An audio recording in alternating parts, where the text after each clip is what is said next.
মিথ্যাবাদী মির্জা ফখরুল ইসলাম আলমগীর তাদের দুর্নীতি এবং চাঁদাবাজিকে লাল কার্ড দেখিয়ে দাঁড়িপাল্লাকে জয়যুক্ত করবে।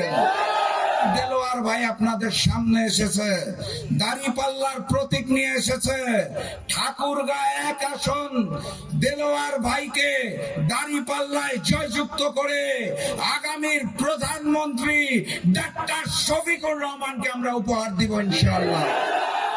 সংগ্রামী সাথী এবং বন্ধুগণ, এই সেই এলাকা যেখানে আল্লামা দেলোয়ার হোসেন সাঈদীর ফাঁসির রায় হওয়ার পর হিন্দু মুসলমান সবাই রাজপথে নেমে এসেছিল।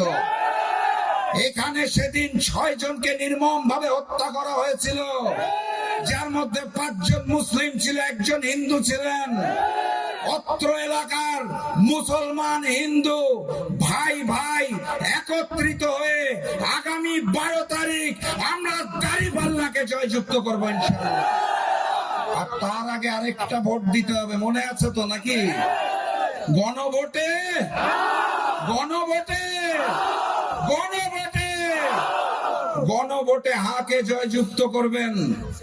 মিথ্যাবাদী মির্জা ফখরুল ইসলাম আলমগীর তাদের দুর্নীতি এবং চাঁদাবাজিকে লাল কার্ড দেখিয়ে দাঁড়িপাল্লাকে জয়যুক্ত করবে। আপনাদের কাছে এটাই আমার আহ্বান। সর্বশেষ কথা, 11 তারিখ রাত থেকে 12 তারিখ ফলাফল ঘোষণার আগ পর্যন্ত প্রত্যেকটি কেন্দ্র পাহারা দিতে হবে।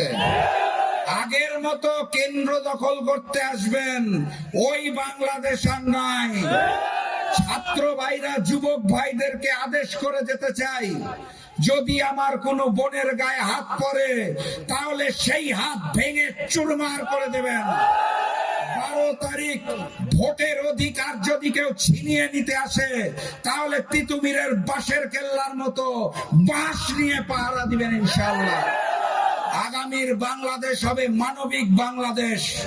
আগামীর বাংলাদেশে দেলোয়ার ভাইয়ের মতো মানুষ যখন দায়িত্বে আসবে, মজলুম মানুষ, তার কাছে আপনারা যেতে পারবেন, কথা বলতে পারবেন, দাবি আদায় করতে পারবেন।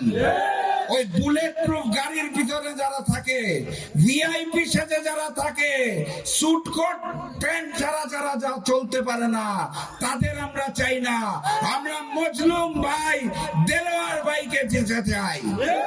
মার্কাটা কি?